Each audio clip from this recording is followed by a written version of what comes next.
Mis padres dijeron que yo me las arreglaría sola económicamente, y luego le compraron un apartamento a mi hermana por su 21 cumpleaños. Me mudé en silencio a otro estado. 4 años después, mi tesis fue noticia nacional, y se enteraron por Facebook, como todo el mundo.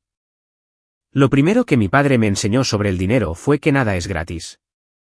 A los 7 años, de pie en nuestra cómoda casa suburbana de Massachusetts, me entregó una pequeña tabla de tareas con cantidades en dólares junto a cada una: 50 centavos por hacer mi cama, $1 por sacar la basura, $2 por ayudar a mi madre con la cena. Así es como funciona el mundo, Cynthia, explicó, ajustándose sus gafas de montura metálica. Tú trabajas, tú ganas. En cambio, la introducción de mi hermana menor, Melissa, a las finanzas llegó en forma de compras espontáneas y entregas casuales de dinero cada vez que señalaba algo que quería. Este patrón se estableció temprano y solo se profundizó a medida que crecíamos. Mientras crecía, nunca cuestioné la disparidad. Papá era un exitoso asesor financiero en una prestigiosa firma de Boston, mientras que mamá gestionaba el hogar perfecto y el calendario social que complementaban su carrera. Yo era la hija seria y estudiosa, que se ganaba el sustento a través del rendimiento académico y la responsabilidad. Melissa era la burbujeante y carismática, cuyas explosiones emocionales y habilidades sociales de alguna manera se traducían en recompensas materiales. La dinámica familiar se había cimentado mucho antes de que yo tuviera el vocabulario para nombrarla. Cynthia es tan independiente, le decía mi madre a sus amigas en las cenas, con un brillo de orgullo en la voz. No necesita la ayuda de nadie. Esta narrativa se convirtió en mi identidad, Cynthia, la autosuficiente, mientras que Melissa permanecía perpetuamente como una niña de 12 años a sus ojos, frágil y necesitada de apoyo constante, a pesar de convertirse en una joven perfectamente capaz. El verano antes de mi último año de secundaria, conseguí una pasantía en un laboratorio de biotecnología a través de un competitivo programa de ciencias. El puesto era prestigioso, pero no remunerado. Papá se negó a complementar mis ingresos durante esos 3 meses.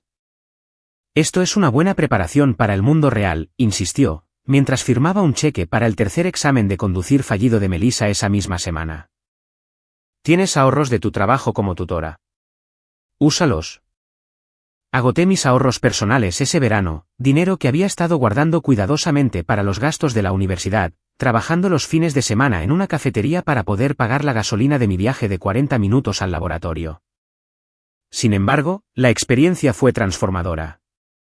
La doctora Sani Kapoor, directora del laboratorio, se convirtió en la primera adulta que vio más allá de mi utilidad.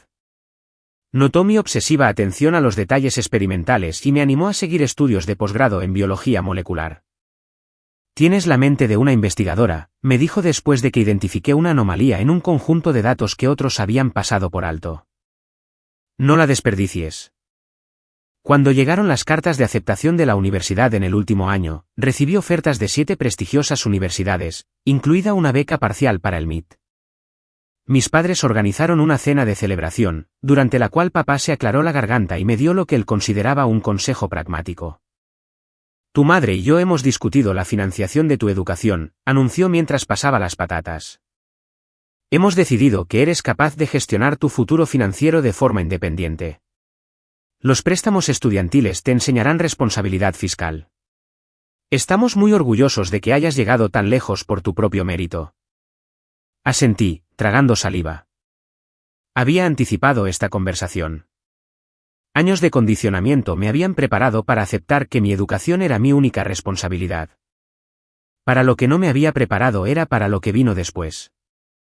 Además, intervino mamá, rellenando su copa de vino, necesitamos empezar a pensar en el futuro de Melissa. Ella necesitará más apoyo con sus diferentes fortalezas. Melissa, que entonces tenía 17 años, estuvo enviando mensajes de texto durante toda esta conversación, ajena a las implicaciones que tenía para nuestros futuros. Me excusé temprano esa noche y lloré en silencio en mi habitación, calculando las cantidades de los préstamos frente a los posibles salarios iniciales en la investigación científica. Elegí la Universidad de Boston, no la escuela de mis sueños, sino la que ofrecía el paquete financiero más sustancial. El campus estaba lo suficientemente cerca como para ir y volver desde casa, ahorrándome miles en gastos de alojamiento. Durante 2 años, viví en mi habitación de la infancia, trabajé 20 horas semanales en la biblioteca de la universidad, mantuve un promedio de 3,9, y lentamente, construí relaciones con profesores que más tarde podrían escribir cartas de recomendación para la escuela de posgrado. Esos 2 años en la habitación de mi infancia se sintieron como vivir en un limbo, suspendida entre la edad adulta y la adolescencia, entre la independencia y la restricción. Cada mañana, me despertaba a las 5:30 para estudiar antes de mi clase de bioquímica avanzada de las 8. La casa todavía estaría en silencio, con mamá y papá dormidos en su suite principal, y la habitación de Melissa como un santuario imperturbable hasta al menos las 10 la mayoría de los días. Atesoraba estas horas previas al amanecer, el único momento en que la casa se sentía verdaderamente mía. La profesora Janet Weber se interesó particularmente en mi progreso académico. Una mujer severa, con el pelo canoso siempre recogido en un moño apretado, intimidaba a la mayoría de los estudiantes con sus preguntas rápidas y sus estándares inflexibles. Durante mi segundo año, me llamó aparte después de que obtuve la nota más alta en su examen de mitad de periodo, conocido por su dificultad. «Estás perdiendo el tiempo aquí, Cynthia», afirmó sin rodeos, metiendo papeles en su maletín de cuero. «Deberías estar en el mito en Stanford». «Restricciones financieras», expliqué, una excusa ya bien ensayada. Bu ofreció el mejor paquete. Me estudió por encima de sus gafas de leer. Existen otras formas de apoyo para estudiantes excepcionales, ayudantías de investigación, becas privadas, patrocinios corporativos. He solicitado 17 becas solo este semestre, admití. Todavía estoy esperando respuesta. La profesora Weber asintió pensativamente. Ven a mis horas de consulta mañana. Tengo contactos en varias fundaciones de investigación que deberían conocer tu trabajo. Gracias a los contactos de la profesora Weber, conseguí un puesto de investigación remunerado en el laboratorio de inmunología del Dr. Alan Mercer el semestre siguiente. El estipendio era modesto, pero me permitió reducir ligeramente mis horas en la biblioteca. El Dr. Mercer, un científico brillante con una risa estruendosa y una bata de laboratorio perpetuamente manchada, se convirtió en mi segundo mentor importante después de la doctora Kapoor. La ciencia requiere persistencia por encima de todo, me dijo después de que un experimento fracasara por 4ª vez consecutiva. La inteligencia es común. La curiosidad es más rara. La determinación obstinada frente al fracaso repetido, ese es el verdadero don. Y tú lo tienes a raudales, Cynthia. En casa, mis padres apenas notaban mis logros académicos o mi creciente reputación en el departamento de ciencias de la universidad.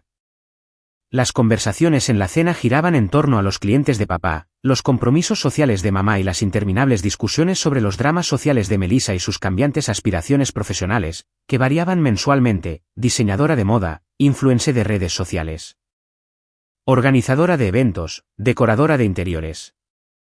Durante mi tercer año, recibí el prestigioso premio de investigación de pregrado Markinson, un honor significativo que incluía un premio en metálico y una oportunidad de publicación. Cuando compartí la noticia en la cena, papá asintió distraídamente. «Qué bien, Cynthia.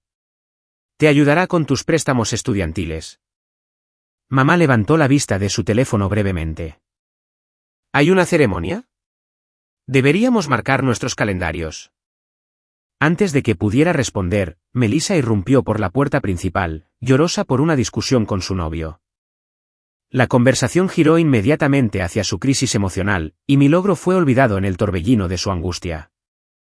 Me excusé y me retiré a mi habitación, donde llamé a la profesora Weber para compartir mis noticias con alguien que entendería su importancia.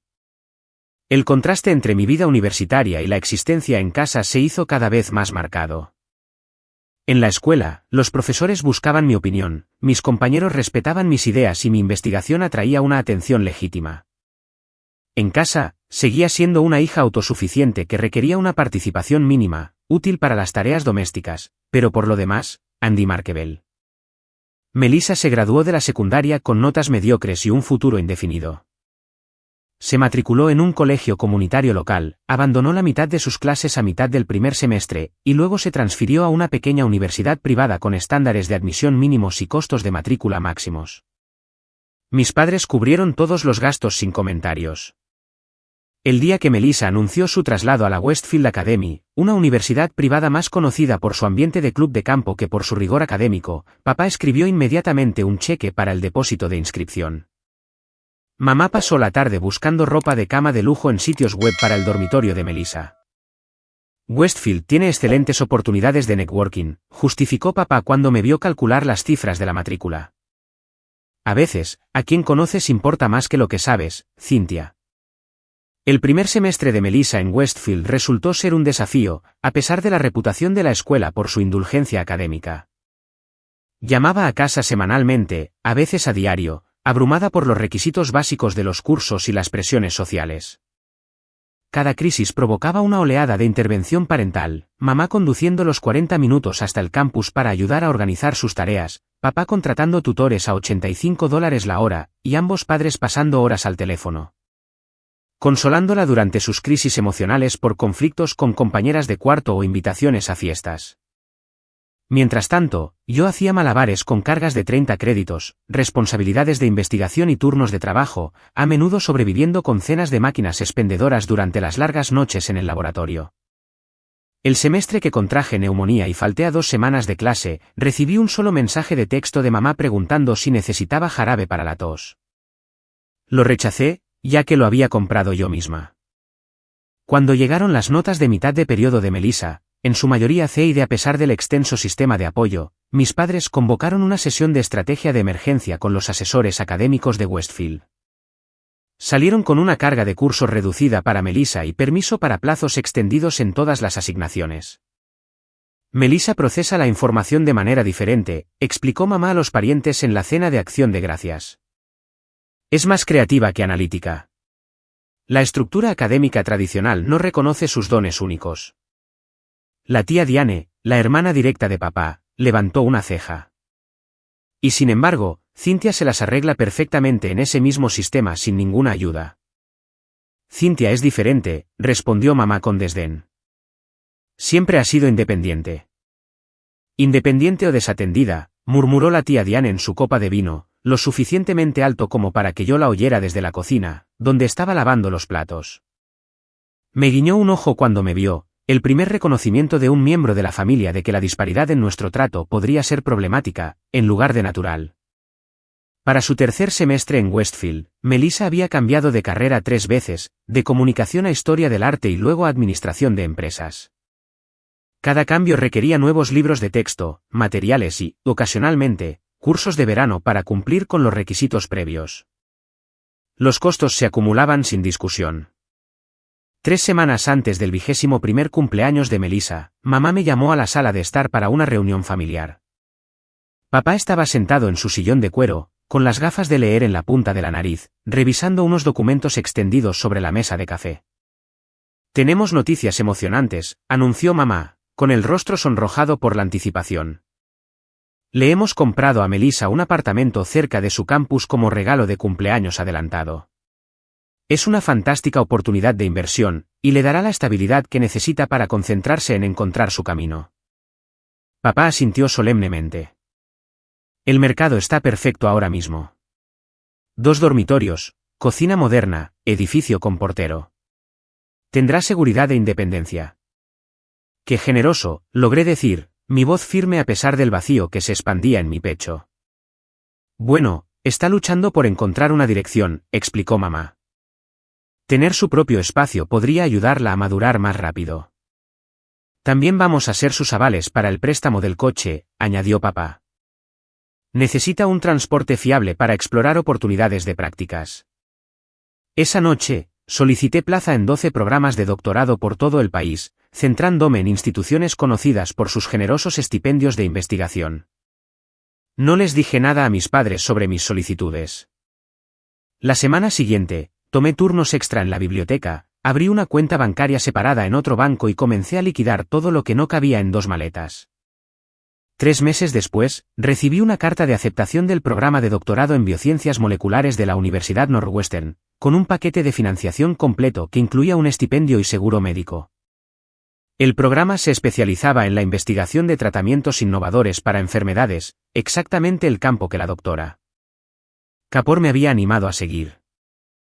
Envié mi aceptación de inmediato y presenté mi renuncia en mi trabajo de la biblioteca. La noche antes de la fiesta de inauguración de la casa de Melissa, informé a mis padres que no asistiría porque tenía un compromiso de trabajo. A la mañana siguiente, mientras estaban en la fiesta, ayudando a Melissa a colocar los muebles en su nuevo apartamento, cargué mis pertenencias en un coche compartido y me dirigí al aeropuerto. Dejé una breve nota en mi cama, meticulosamente hecha, aprovechando una oportunidad en Chicago. Me pondré en contacto una vez instalada. Cynthia. La decisión de irme no se había materializado de la noche a la mañana. Durante meses, había estado planeando meticulosamente mi estrategia de salida, investigando barrios de Chicago, calculando los gastos de manutención con mi estipendio y contactando con posibles compañeros de piso a través del foro de vivienda para graduados de Northwestern. Cada carta de aceptación que llegaba profundizaba mi resolución. Cada cheque que mis padres escribían para el beneficio de Melissa fortalecía mi determinación. La mañana de mi partida trajo una calma inesperada. Había anticipado dudas, quizás incluso una ola de culpa por irme sin una despedida adecuada. En cambio, solo sentí certeza y la ligereza de una liberación largamente postergada. Mi habitación de la infancia, despojada de objetos personales, ya no se parecía al espacio donde había pasado miles de noches. Las estanterías estaban vacías, y las siluetas de polvo marcaban donde una vez se habían exhibido premios de ciencias y trofeos académicos. Doné la mayor parte de mi ropa a un refugio para mujeres, conservando solo lo que tenía un propósito práctico para mi nueva vida. La nota que dejé fue deliberadamente breve, proporcionando información sin invitar a la discusión.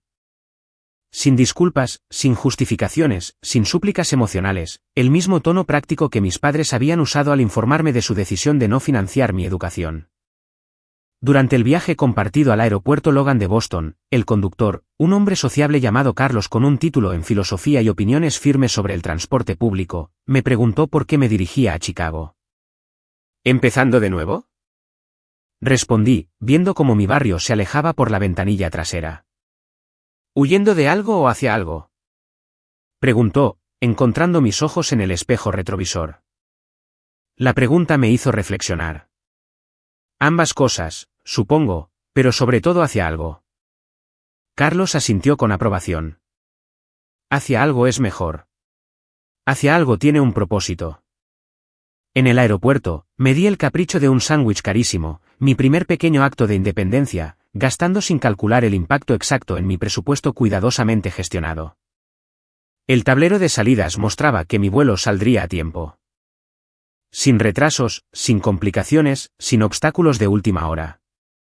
El universo parecía aprobar mi decisión. Mientras esperaba en la puerta de embarque, recibí un mensaje de texto de Melissa: ¿Dónde estás? Mamá está desesperada. El catering trajo bocaditos de camarón en lugar de bocaditos de cangrejo y necesita que los llames. No respondí. Los problemas de Melissa y las expectativas de mis padres de que yo los resolviera pertenecían a una vida que estaba dejando atrás. El teléfono vibró de nuevo cuando comenzó el embarque. Lo silencié sin mirar el mensaje y subí al avión. Mamá llamó 17 veces ese día. Le respondí con un mensaje de texto una vez que aterricé: llegué bien. Empiezo un nuevo trabajo pronto. Llamaré cuando tenga tiempo. El único mensaje de papá llegó 3 días después: tu decisión de irte tan abruptamente fue inmadura y decepcionante. Tu madre está disgustada. Llámala cuando estés lista para explicarte adecuadamente. No llamé. En cambio, me sumergí en el programa de biociencias moleculares de Northwestern. La distancia de Chicago a Boston me proporcionó el espacio físico y emocional para construir una vida basada enteramente en mis propias elecciones. Encontré un pequeño apartamento con 2 compañeras, estudiantes de posgrado llamadas Zoe y Nadia, que rápidamente se convirtieron en la familia de apoyo que nunca había tenido. No esperaban que fuera autosuficiente o perfecta. Simplemente apreciaban mi compañía y respetaban mis límites. La comunicación con mis padres se redujo a mensajes de texto en días festivos y llamadas telefónicas ocasionales y forzadas. Rechacé las invitaciones para volar a casa en Navidad, citando responsabilidades en el laboratorio. Mis padres nunca se ofrecieron a visitarme. Melissa, Preocupada por su propia vida, ocasionalmente enviaba mensajes erráticos sobre fiestas o compras, pero nunca hacía preguntas sustanciales sobre mi investigación o mi bienestar. La primera Navidad lejos de casa fue más difícil de lo que había anticipado. El campus universitario se vació, los laboratorios cerraron durante la semana de vacaciones, e incluso la propia Chicago pareció detenerse bajo un manto de nieve fresca. Zoe había volado a casa, a Portland, mientras que Nadia celebraba con la familia de su novio en Michigan. Deambulé por nuestro apartamento, y el silencio amplificó mi inesperada soledad. Hacia el mediodía, mamá llamó. «Feliz Navidad, Cynthia. Te echamos de menos en la cena. La tía Diane preguntó por ti». «Feliz Navidad», respondí, mirando por la ventana la calle desierta. «Saluda a todos de mi parte». «Todavía hay tiempo de reservar un vuelo de última hora», sugirió. «Tu padre lo pagaría, solo por esta vez». La oferta, la primera ayuda financiera que me habían extendido desde mi partida, se sintió menos como generosidad y más como un intento de mantener las apariencias. La silla vacía en la cena de Navidad requería una explicación a los parientes. Mi ausencia necesitaba una justificación. «El laboratorio reabre mañana», mentí. «Tengo programados experimentos temprano». La decepción en su suspiro pareció genuina, complicando mi narrativa de indiferencia parental. «Bueno, Melissa se decepcionará. Te compró un regalo y todo». Más tarde esa noche, recibí un mensaje de texto de Melissa con una foto de ella llevando un suéter de cachemira de aspecto caro. «Mira lo que me regalaron mamá y papá. Te echo de menos, supongo». La Navidad no es lo mismo sin alguien que se burle de cómo papá corta el pavo. Respondí con un emoji de pulgar hacia arriba y apagué mi teléfono. Al día siguiente, me ofrecí como voluntaria en una cena comunitaria para estudiantes internacionales que no podían viajar a casa por las fiestas. Entre estos extraños, estudiantes de posgrado de China, India, Brasil y docenas de otros países, encontré una conexión inesperada. Compartimos historias de tradiciones familiares, luchas académicas y la desorientadora experiencia de construir vidas adultas lejos de cimientos familiares.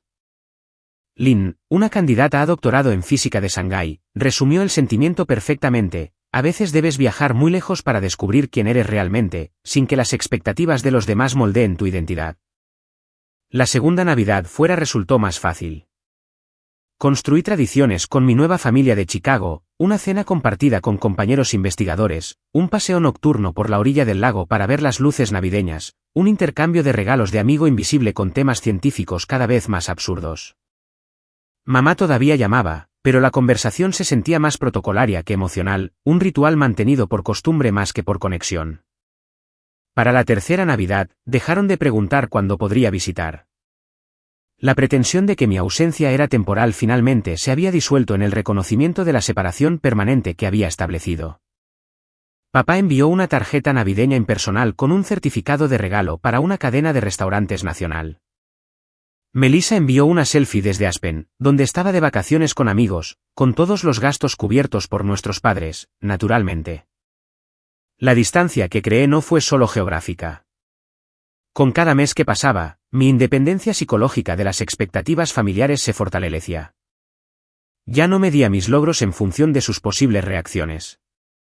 Dejé de ensayar justificaciones para mis elecciones. Y lo más importante, dejé de esperar un reconocimiento que nunca llegaría. 2 años después de empezar mi programa, me uní al laboratorio del Dr. Marcus Rivera, centrándome en nuevos enfoques para tratar formas agresivas de cáncer de páncreas.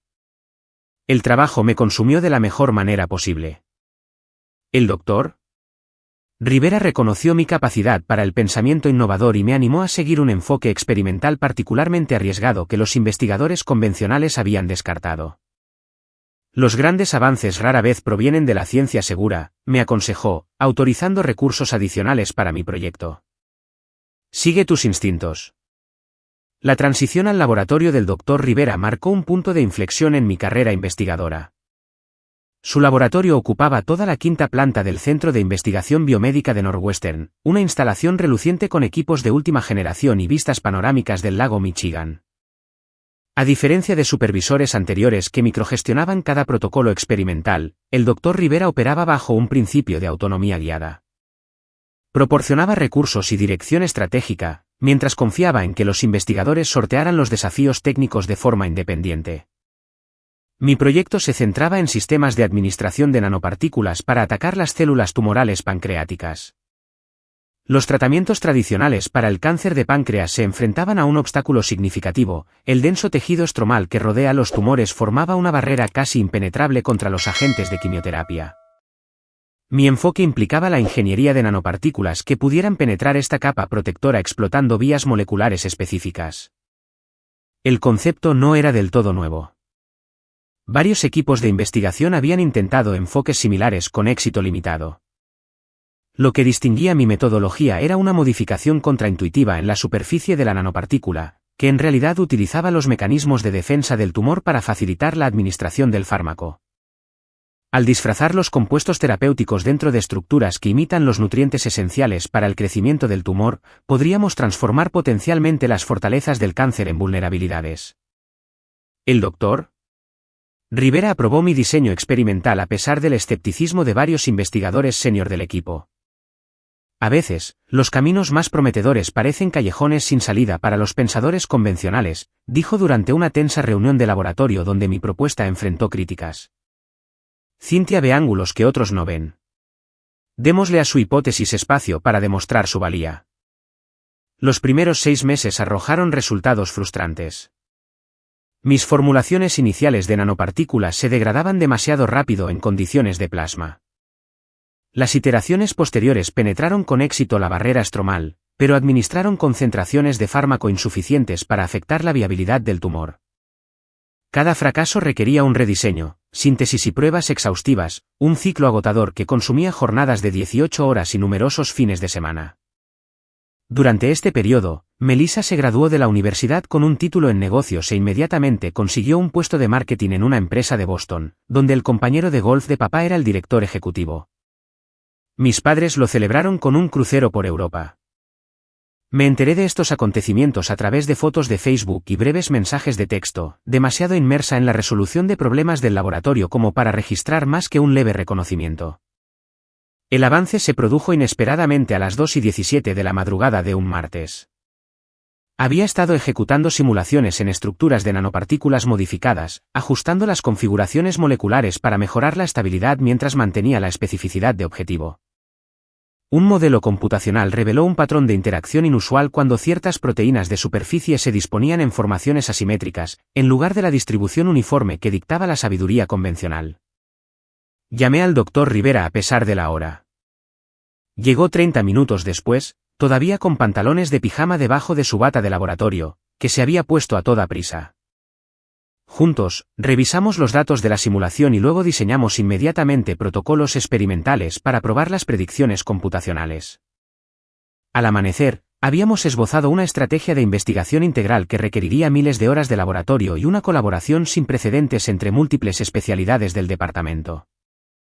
Esto podría ser revolucionario, dijo el Dr. Rivera, frotándose los ojos mientras la luz de la mañana entraba por las ventanas del laboratorio. No solo para el cáncer de páncreas, sino potencialmente para cualquier tumor sólido con características microambientales similares. Los siguientes 18 meses fueron agotadores y estimulantes a la vez. Reuní un pequeño equipo de investigadores con experiencia complementaria: Adrien, especializada en modelado molecular, Thomas, en síntesis bioquímica, y Priya, en técnicas de imagen celular. Operamos con un enfoque único, a menudo durmiendo en catres en la sala de descanso del laboratorio en lugar de perder un tiempo precioso yendo y viniendo de casa. Los ensayos en animales comenzaron a los 9 meses del proyecto. Los resultados iniciales superaron incluso nuestras proyecciones más optimistas: tasas de reducción tumoral del 63% en modelos de ratón que recibieron nuestro tratamiento con nanopartículas, en comparación con el 17% en los grupos de control que recibieron regímenes de quimioterapia estándar. Y lo que es más importante, los perfiles de toxicidad mostraron un daño mínimo en los tejidos sanos, lo que sugiere que nuestro mecanismo de focalización funcionaba con una especificidad notable. El Dr. Rivera consiguió financiación de emergencia de la Sociedad Americana contra el Cáncer para acelerar nuestro cronograma de investigación. La universidad asignó espacio de laboratorio adicional y personal técnico para apoyar nuestros experimentos en expansión. Cada resultado prometedor atrajo una mayor inversión institucional y un creciente interés de la comunidad científica en general. A lo largo de este periodo de trabajo intenso y creciente entusiasmo, mi vida personal se mantuvo estrechamente centrada en los objetivos de la investigación y en las relaciones cercanas que había formado con mis colegas de laboratorio. Las cenas semanales con Zoe y Nadia proporcionaban el anclaje emocional necesario. Las llamadas ocasionales con la doctora Kapor ofrecían perspectiva y orientación de alguien que había sido testigo de mi viaje desde becaria de pregrado hasta científica investigadora emergente. Mis padres siguieron siendo figuras periféricas, sin ser conscientes de la creciente importancia de mi trabajo. Sus mensajes ocasionales se centraban en preguntas superficiales sobre las condiciones meteorológicas en Chicago o en el reenvío de artículos sobre robos en zonas urbanas, sutiles recordatorios para que tuviera cuidado, que transmitían más preocupación por la vida en la ciudad que un interés genuino en mi bienestar o mis logros. Para mi cuarto año en el programa, después de casi 2 años de trabajo intensivo en el laboratorio del Dr. Rivera, nuestro equipo había desarrollado un enfoque terapéutico innovador, utilizando nanomateriales para atacar selectivamente las células del cáncer de páncreas. Los resultados superaron las expectativas de todos. Nuestro tratamiento mostró una eficacia sin precedentes en modelos animales, reduciendo los tumores en más del 70% con efectos secundarios mínimos en el tejido sano. El Dr. Rivera insistió en que yo fuera la autora principal del artículo que presentamos a la revista Nature. Cuando la investigación fue aceptada para su publicación, el Departamento de Relaciones Públicas de la universidad organizó entrevistas con varios medios de comunicación importantes. A las pocas semanas de la publicación, nuestros hallazgos aparecieron en programas de noticias nacionales, revistas médicas y publicaciones de gran difusión, incluida la revista Time. Northwestern organizó una conferencia de prensa en la que expliqué nuestros hallazgos a periodistas médicos y científicos. Una foto mía, señalando un modelo molecular, apareció en la portada de la sección de ciencias del Chicago Tribune. La universidad creó una página dedicada en su sitio web detallando nuestro avance, con mi biografía y mi trayectoria investigadora. Durante todo este torbellino de reconocimiento académico, nunca se me ocurrió contactar a mis padres. No formaban parte de este logro ni de la vida que yo había construido. Publiqué una simple actualización en Facebook, la primera en años. Es un honor que la investigación sobre el cáncer de páncreas de nuestro laboratorio haya sido publicada en Nature. Enlace al artículo completo a continuación para los colegas interesados. Los comentarios de felicitación se acumularon rápidamente, antiguos profesores, amigos de la secundaria, parientes lejanos y mi creciente red de colegas científicos. La doctora Kapor escribió un mensaje particularmente conmovedor, diciendo que siempre supo que yo haría contribuciones significativas al campo. 3 días después de la publicación en Facebook, mi teléfono sonó con el número de mi madre. Consideré dejarlo pasar al buzón de voz, pero contesté en el último timbre. Cynthia, su voz sonaba más débil de lo que recordaba. Vimos las noticias sobre tu investigación. Está por todo Facebook. Los Henderson nos enviaron un artículo del New York Times. Sí, ha sido una semana ajetreada, respondí, manteniendo un desapego profesional. Tu padre y yo no teníamos ni idea de que tu trabajo era tan importante, continuó, con una vacilación desconocida en su tono. Investigación sobre el cáncer, y tú eres la científica principal. Soy la autora principal de este estudio en particular, sí. Todo nuestro laboratorio contribuyó al avance. Un silencio se extendió entre nosotros. Podía oír su respiración, formulando una respuesta. ¿Por qué no nos lo dijiste? Tuvimos que enterarnos por Facebook, como si fuéramos extraños. La ironía me golpeó entonces, cuán perfectamente la situación reflejaba mi propio descubrimiento del apartamento de Melissa a través de una entusiasta publicación en redes sociales años antes. No había planeado la simetría, pero aún así, se sintió satisfactoria. He estado centrada en la investigación, respondí con sinceridad. Ha habido poco tiempo para llamadas personales. Pero esta es una noticia importante, Cynthia. El artículo decía que tu trabajo podría salvar miles de vidas. Se le quebró la voz. ¿No crees que eso merecía una llamada a tu familia? El término familia quedó suspendido en el aire entre nosotros. Lo dejé flotar hasta que su vacío se hizo evidente para ambos. Informé a las personas que han apoyado mi viaje, dije finalmente. Mis compañeros de laboratorio, mis mentores, mis amigos aquí en Chicago. Otro silencio siguió, más pesado que el anterior. Tu padre quiere hablar contigo, dijo finalmente. Oí voces ahogadas mientras el teléfono cambiaba de manos. Cynthia, el tono autoritario de papá había disminuido un poco desde la última vez que lo había oído. Esto es todo un logro. El artículo mencionaba posibles aplicaciones para el desarrollo farmacéutico. ¿Has considerado las implicaciones financieras? Conozco a alguien en Vertex Pharmaceuticals que podría estar interesado en discutir. La oficina de transferencia de tecnología de Northwestern se encarga de esos aspectos, interrumpí. Yo estoy centrada en la ciencia. Por supuesto, pero estas conexiones pueden ser valiosas. Tu investigación claramente tiene un potencial comercial significativo. Deberíamos discutir cómo maximizar. No hay un nosotros en esta ecuación, papá, declaré con calma. La universidad tiene un departamento entero que gestiona la propiedad intelectual y las vías de comercialización.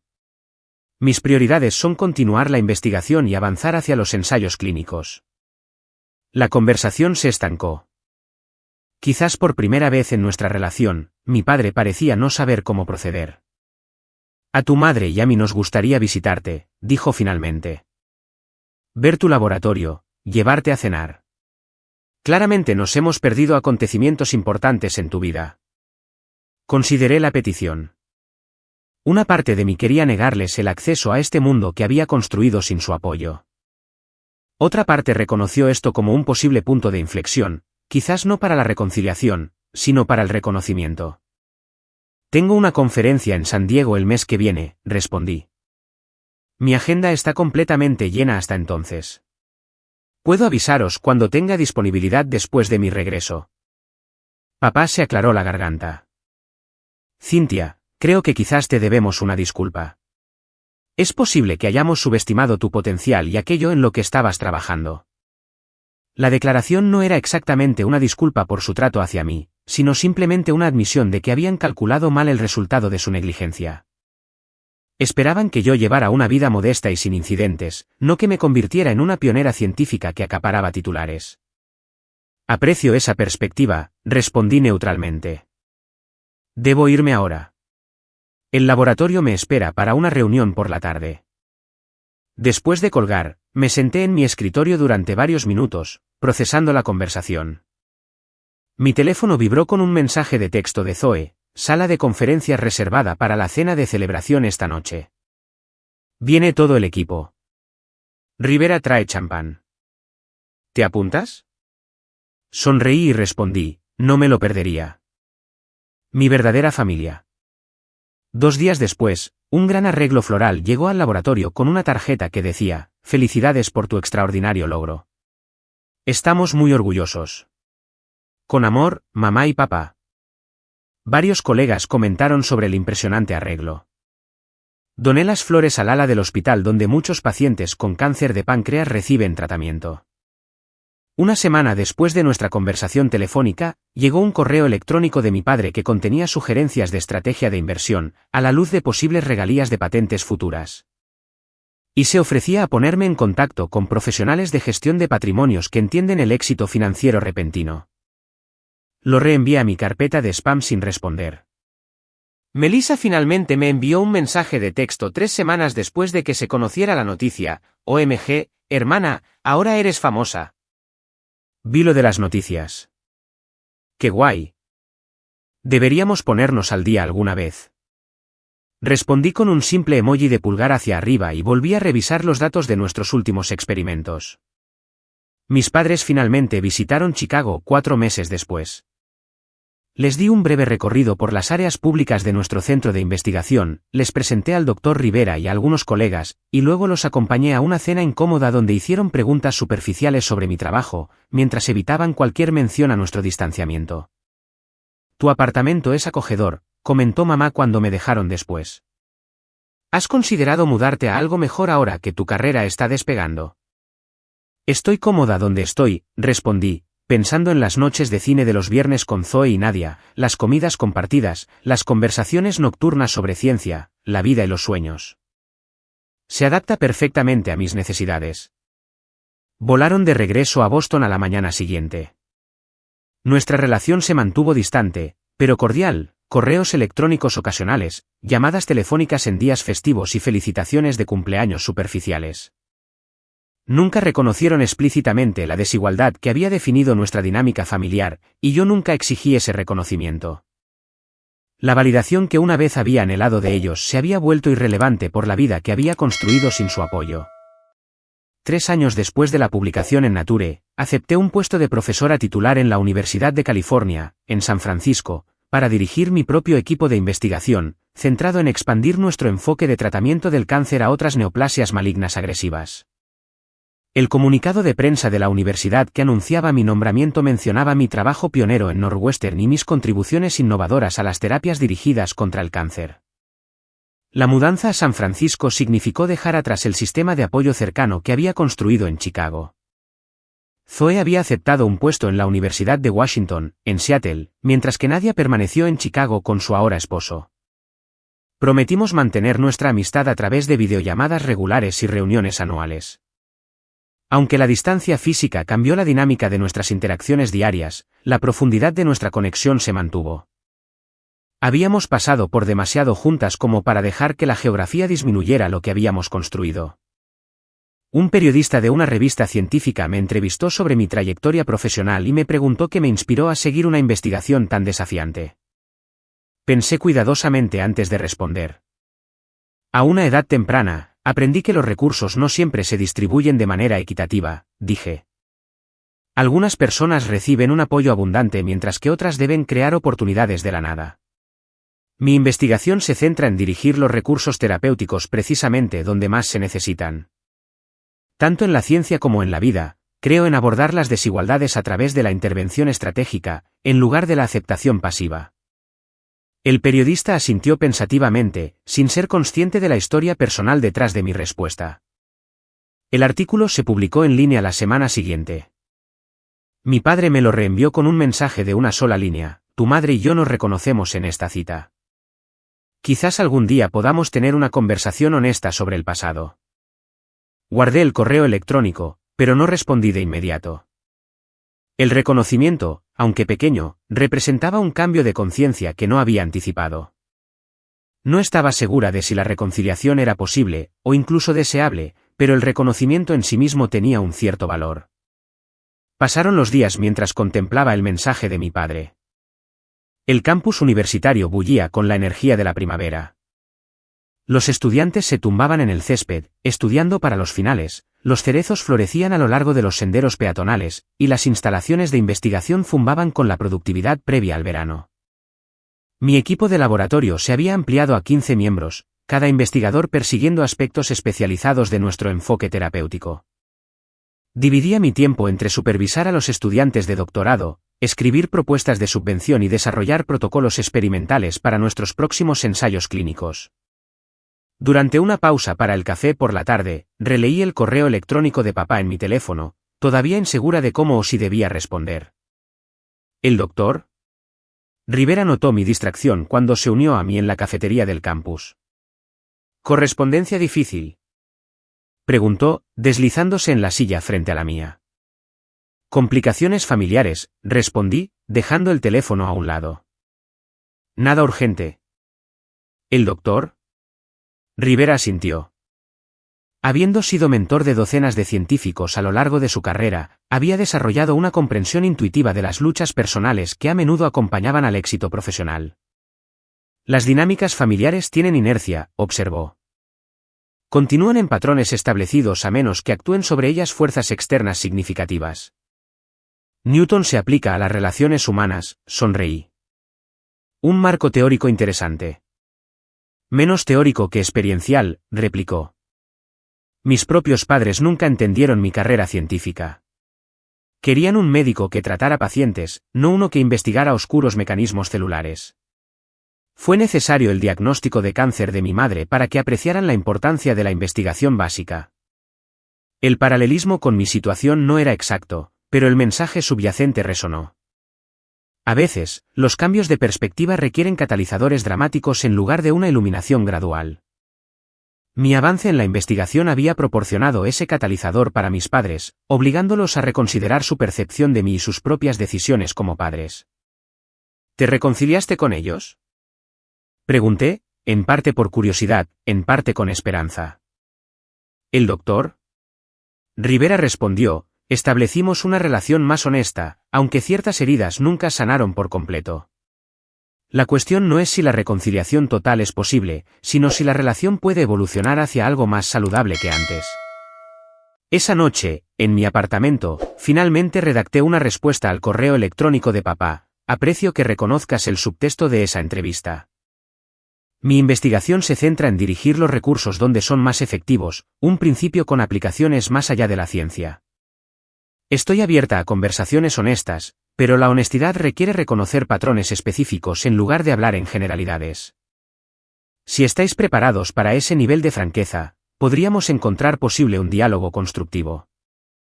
Su respuesta llegó a la mañana siguiente. Tu madre y yo hemos estado reflexionando sobre nuestras decisiones como padres. Creemos que trataros a ti y a Melissa de manera diferente abordaba vuestras diferentes necesidades. Quizás juzgamos mal esas necesidades o permitimos que nuestras percepciones justificaran un trato desigual. No espero un perdón inmediato, pero espero que consideres permitirnos entender mejor tu perspectiva. El mensaje sugería una capacidad de autorreflexión que no le había atribuido previamente a mi padre. Si esto representaba una evolución genuina o simplemente un control de daños, no estaba claro. La gente rara vez cambiaba fundamentalmente, particularmente después de décadas de patrones de comportamiento arraigados. Sin embargo, a veces ocurrían cambios transformadores en la conciencia, a menudo catalizados por consecuencias inesperadas de elecciones establecidas desde hacía mucho tiempo. Compartí el intercambio de correos electrónicos con Zoe durante nuestra cena semanal después de mudarnos a apartamentos separados el año anterior. Habíamos mantenido nuestra amistad a través de comidas programadas y llamadas telefónicas espontáneas. Su perspectiva, como alguien de una dinámica familiar igualmente complicada, ofreció una valiosa visión.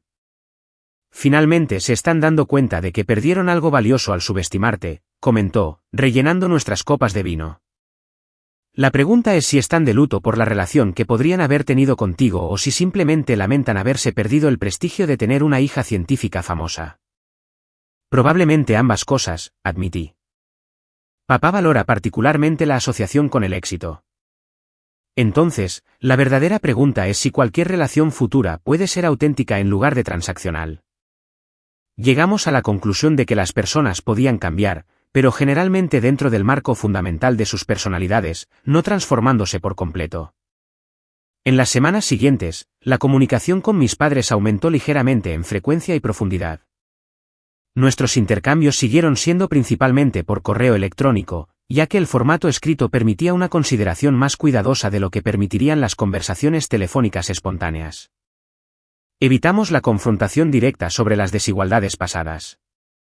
En cambio, establecimos conexiones tentativas a través de discusiones sobre eventos actuales, desarrollos científicos y, ocasionalmente, cuestiones filosóficas sobre el propósito y el significado. Mamá envió una carta escrita a mano describiendo su trabajo voluntario en programas de alfabetización en escuelas primarias locales, un esfuerzo reciente que había emprendido después de décadas de centrarse exclusivamente en compromisos sociales con los colegas y clientes de papá. Estoy encontrando satisfacción en ayudar a los niños que de otro modo podrían pasar desapercibidos en el sistema educativo, escribió. A veces me pregunto si reconocí las dificultades de Melissa más fácilmente que tus capacidades porque sus dificultades se parecían a mis propios desafíos académicos. El reconocimiento de su percepción sesgada representaba un progreso, aunque limitado. En mi respuesta, compartí detalles sobre mi programa de mentoría para estudiantes universitarias interesadas en carreras de investigación. Crear vías de apoyo para científicos en desarrollo se ha vuelto cada vez más importante para mí, expliqué. Muchas mentes brillantes nunca alcanzan su potencial debido a barreras sistémicas o a un estímulo insuficiente en momentos críticos. Nuestra cuidadosa correspondencia estableció límites y posibilidades simultáneamente, áreas que podíamos navegar juntos y territorios que seguían siendo demasiado tensos para una exploración productiva. La relación evolucionó hacia algo que no era ni íntimamente familiar ni enteramente profesional, una categoría única que desafiaba la definición convencional. Melissa se mantuvo en gran medida al margen de esta dinámica en evolución. Sus mensajes esporádicos continuaron centrándose en acontecimientos externos en lugar de una conexión significativa, un ascenso en el trabajo, una nueva relación, una renovación de su apartamento. Evitó reconocer la relación cambiante entre nuestros padres y yo, quizás sintiendo que un examen genuino de los patrones familiares requeriría una reevaluación incómoda de su propio papel dentro de esas dinámicas. Más tarde esa noche, recibí otro mensaje, esta vez de Melissa. Aparentemente, había leído el mismo artículo. Hola, hermana, vi tu entrevista. Ese comentario sobre los recursos pareció un poco intencionado. Mamá y papá creen que era sobre ellos. ¿Estabas tratando de hacerlos sentir mal o algo así? Consideré cómo responder, sopesando la honestidad frente a las posibles consecuencias. Finalmente, expresé una filosofía científica que casualmente es paralela a mi experiencia personal. Mi éxito no se trata de hacer sentir mal a nadie. Se trata de crear algo significativo a pesar de los obstáculos. Espero que estés bien. Melissa respondió rápidamente. Me ayudaron porque lo necesitaba más que tú. Siempre fuiste tan inteligente y capaz. No fue justo, pero pensaron que estaban haciendo lo mejor. La justificación era familiar, el mismo razonamiento que había oído durante toda mi infancia para explicar la disparidad en nuestro trato. Por primera time, sin embargo, no sentí ninguna punzada por las palabras. Ningún dolor o ira residual. La explicación parecía pequeña e irrelevante en comparación con la vida que había construido y el trabajo que ahora me definía. Todos tomamos nuestras decisiones, le respondí. Estoy en paz con las mías. Esa noche, caminé hasta un pequeño parque cerca de mi apartamento en San Francisco y me senté a ver la puesta de sol sobre la bahía.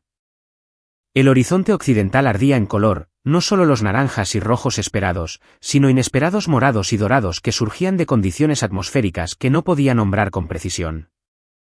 La ciencia podía explicar el fenómeno, pero la explicación no disminuía su belleza ni su impacto. Mi teléfono vibró con una notificación de correo electrónico. El NIH había aprobado la solicitud de subvención de nuestro laboratorio para un ensayo clínico ampliado. El mensaje incluía felicitaciones del comité de revisión, destacando nuestro enfoque innovador para un desafío médico previamente intratable. Recibiríamos financiación completa durante los próximos 5 años. Sonreí, pensando en los pacientes cuyas vidas podrían cambiar gracias a un trabajo que había surgido del rechazo y la determinación. El camino había sido más difícil de lo necesario, marcado por desigualdades que no podía controlar. Sin embargo, esos mismos obstáculos habían moldeado mi perspectiva, fomentando una resiliencia e independencia que ahora servían a un propósito más allá de la mera supervivencia. A veces, reflexionaba, la mayor venganza contra la injusticia no es la confrontación o el resentimiento, sino la construcción silenciosa de algo significativo con los materiales que la vida te proporciona. Mis padres me habían dicho que estaba sola económicamente. Nunca anticiparon que sola no se convertiría en un castigo, sino en la base para logros de los que no podían atribuirse el mérito ni comprender del todo. Escribí una breve respuesta al correo electrónico de mi padre antes de volver a casa. Estoy abierta a conversaciones honestas cuando ambas partes estén listas para una honestidad completa. Hasta entonces, estoy centrada en el trabajo que tengo por delante. Mi equipo acaba de recibir una importante financiación para ensayos clínicos. Si estáis genuinamente interesados en entender qué me impulsa, ese sería un buen punto de partida. Si harían ese esfuerzo, seguía siendo incierto. Lo que sabía con absoluta claridad era que su respuesta ya no determinaba mi valor o mi felicidad.